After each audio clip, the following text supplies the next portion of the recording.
Alright, so in order for me to give you an idea over how I'm thinking this way, I thought of to first of all share my background.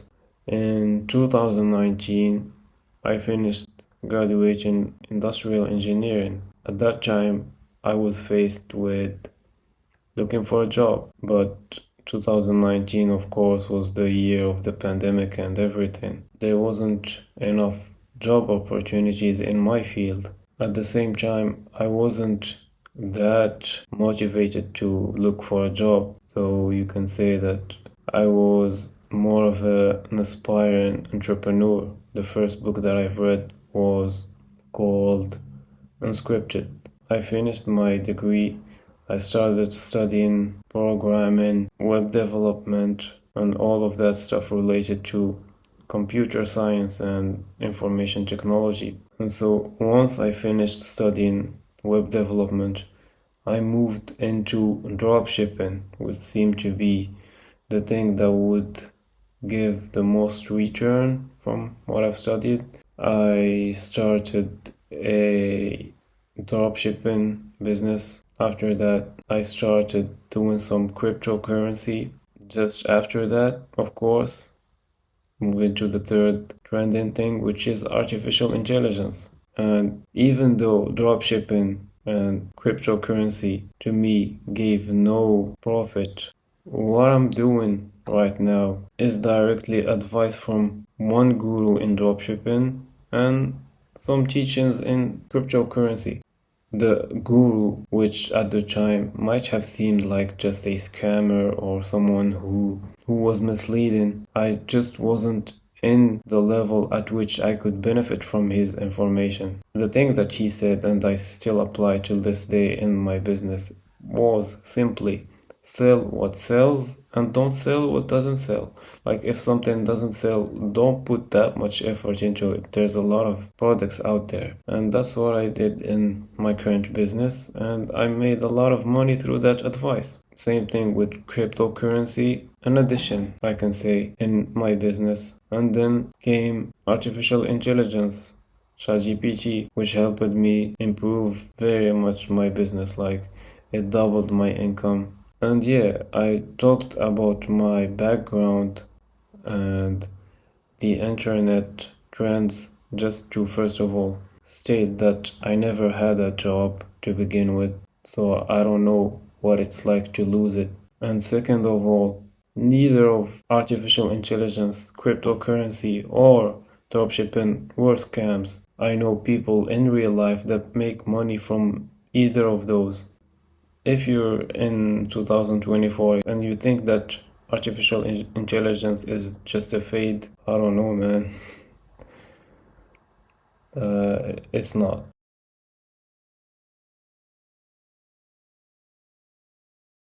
Alright, so by the way, guys, this is more than the first time that I record this video. There's this issue with macOS, I guess. Each time the Mac goes to sleep, the screen recording stops. And it ended more than one recording. But it's okay. We're going to talk about this again. This quote is relevant to this age where artificial intelligence is going to take your job or my job or whoever's job. This is what this quote is going to be for. So this person is an Arabic thinker, and he was asked about the secret of his asceticism in this word. So he said four things, and we're only going to discuss the first one. But first, this term asceticism is not asceticism, I guess. It's like this. No, it's actually like this. It's not a very used word. And so from the pictures, you can see that it's about abstinence. And if you look throughout my channel, you can find that I practice quite enough abstinence in many ways, multiple ways. One of the ways that I do that is through fasting. So there was a period of my life where I was eating 4 meals a day and I was training really hard. But I started reducing the amount of meals that I take into 3 and then 2, and just this week, this by the way happened through a long period of time. This week I reduced it to 1 meal a day. It's a big meal and I don't feel hungry at all throughout the day, but it's a very convenient way. And maybe in the future I will be eating once a week or once a month, who knows? Or I could even go back to eating 4 times a day, 5 times a day, as long as I'm feeling great. So they asked this person about the secret of his asceticism. What I understand from this first part is, how are you content or happy while you're practicing asceticism and you're abstaining yourself? You should be miserable. This is what my grandma thinks when I tell her that I reduced the number of my meals. But anyways, the first thing he says is that I knew that my work would not be done by anyone but me, so I occupied myself with it. And what it means is that he's coming to his job with a sense of duty, a sense of, if he doesn't do it, then who's gonna do it? Not in a sense of, if AI takes off my job, then I'm gonna lose it. No, we're in this place, in this life, to expand, to increase, to adapt, to learn. And one of the concepts or one of the teachings that industrial engineering focuses on are philosophies, if I can say, about the Japanese people who made companies like Toyota or Nissan. Their factories reflect the way they think. So one of the ways they think is that keeping your company clean, even, and I'm talking about not companies but rather plants, factories. So a dirty factory doesn't mean that it's producing, even if it were producing dirt, wouldn't be a good sign. A factory that is always having machines working, the machines never stopping, is an unproductive company. These are philosophies that you take from the Japanese people. They are studied by industrial engineers. Again, one of the main concepts is Kaizen. It's about continuous improvement, continuous learning rather, but it's the same as continuous improvement. You never stop. And we learned that a country like Japan, which has a lot of difficulties, earthquakes, things that wanna end it, it can't rest. It is what pushes the country to continuously improve itself. And that's why you never hear in those countries the fear of artificial intelligence as the way you would hear it in our countries, that it's going to take over our job or that it's going to kill us all or whatever are the fears that we have. So do your job with a sense of duty, and if AI takes over it, fine, you can now rest and do something else. And you might argue that I love to do my job, and if you love to do your job for real, then you would do it for free. It doesn't matter if artificial intelligence is going to do it, and it also could help you do it better. Who knows? At the same time, it's not easy to automate your job, whatever your job is. So currently, artificial intelligence is doing a lot of tasks in computers, and it's easy for it to do it that way because it doesn't have to have a physical body that can do all sorts of manipulation in real life, but on screens, it will be able to do basically everything in a short amount of time. At the same time, what I brought that point is because it is not without merit for your job to be automated. The one that's going to automate your job need to not only know how to do your job, he also needs to know to consciously state out every part of your job.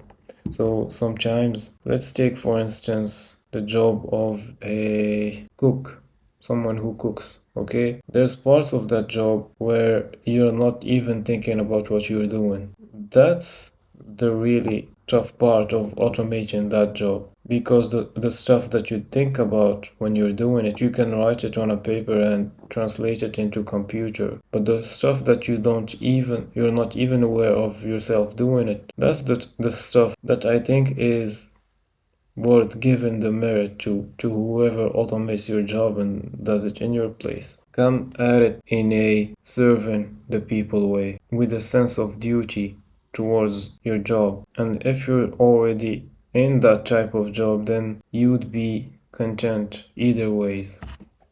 Whether you continue doing it, whether AI takes over your job. The rest of the quote is not relevant to this topic.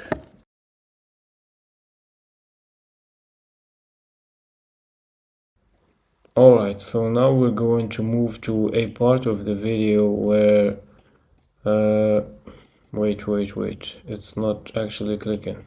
Now it's clicking. Alright, so now we're going to move to a part of the video which is destined for the people that know about technology, or if you're a Android watching this video, maybe you'll find this insightful. We're going to talk about a part of the processors which are the what is it? The heart of the computers, the heart slash brains of the computer, and that part of the processors is called, let's check that, processors architecture,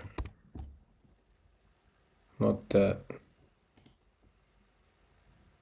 Actually, it's the ALU, processor ALU, this part, arithmetic logic unit.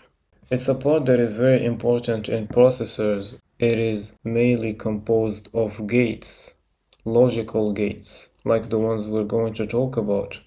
These things right here, you input two wires, two binary wires, and you get an output based on the statement. We're going to understand why this is relevant to this video later.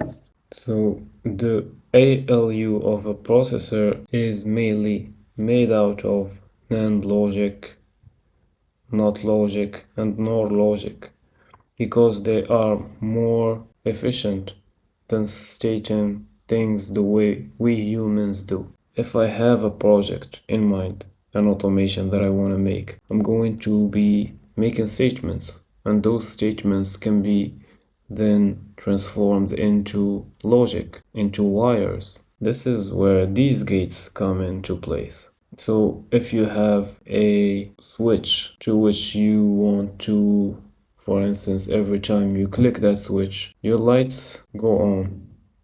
That's a simple switch, that's a simple wire. But now say it becomes more complex. You have a switch that you want to press in a car, and if the car is going at a certain speed, then that switch is going to do something different. In that case, you introduce statements and you write down what you want to do. There's a bunch of automations we can think of. Either way, when we write down what we want to do, we transform it again into statements, into logic, which then becomes wires and gates. The processor ALU is composed of mainly negative gates. It has an inverted way of thinking, and just for the sake of it, I thought of this meme. The result is to be or not to be, simply with using two gates and a wire from a single to be. You get this following result. And this is what computers do. The NAND operator is a universal one. It can generate whatever statement you want. It can generate or, it can generate and, it can generate not, it can generate all those logic gates. That's what's stated in here. So imagine in a language a different one, not needing to say words like or words like not, and simply saying "nand," and being able to say something like to be or not to be by simply saying combinations of "nand," not "and." That's what "nand" stands for, by the way. What isn't funny about this is the fact that you can't generate purely random lucky numbers through a logic gate, through a binary gate like this one. I wanted to ask, are you available right now? So, can you generate random numbers from gates, like logic gates?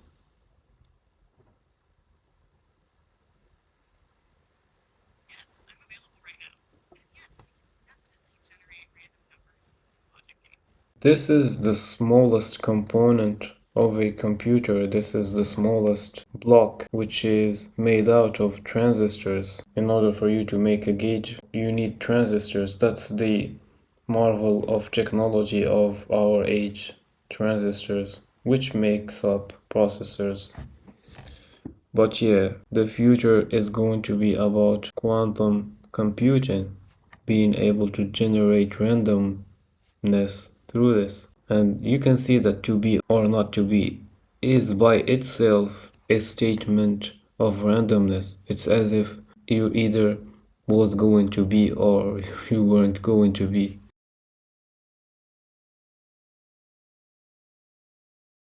Alright, so now let's talk about the last part of the video, which is going to be about why artificial intelligence is feared. Why is it so unpredictable? So I gave examples before about automations and how we can make them by doing some logic, making statements and then transforming them into logic. The automations that we have might be something like some automation you do in your computer, something that scrapes the internet, the door of a supermarket, the way it works. These are all logical things, and the wires that enter in those systems, they're numbered. The way you can troubleshoot it is easy. But the way artificial intelligence in this current age works, the large language models and so on, they have a lot of parameters, they have a lot of in-between wires, and it's very difficult to understand how they behave, predict what they're going to do. It's not like the switch of the light of your room. If you press that switch, the light is going to turn on. It's not going to do something very unpredictable. Now, if you take a look or if you've been experiencing artificial intelligence, you know that sometimes it does some unpredictable stuff and it's fine.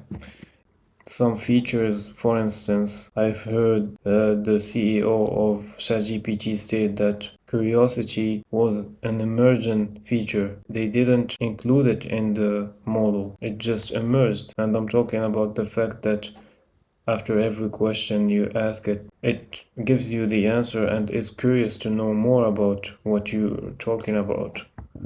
In a sense, if we were to try and remove that from ChatGPT, remove its curiosity, maybe it's going to make it less smart.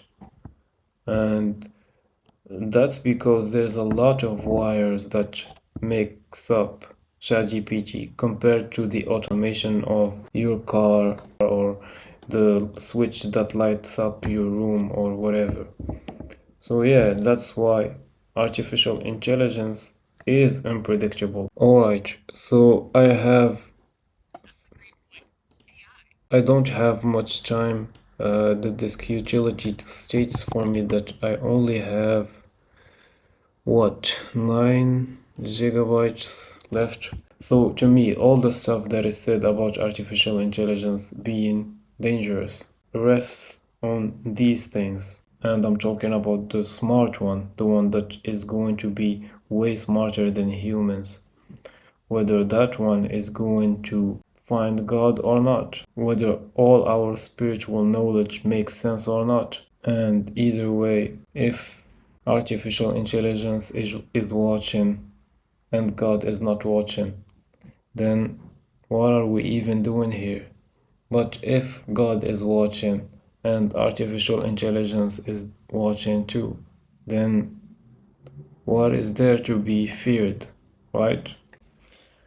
Anyways, guys, I hope you liked this video, and the next one is going to be about astrology. So if you think that this video was a bit woo-woo-ish, then the next one is going to be more spicy. See you on the next one.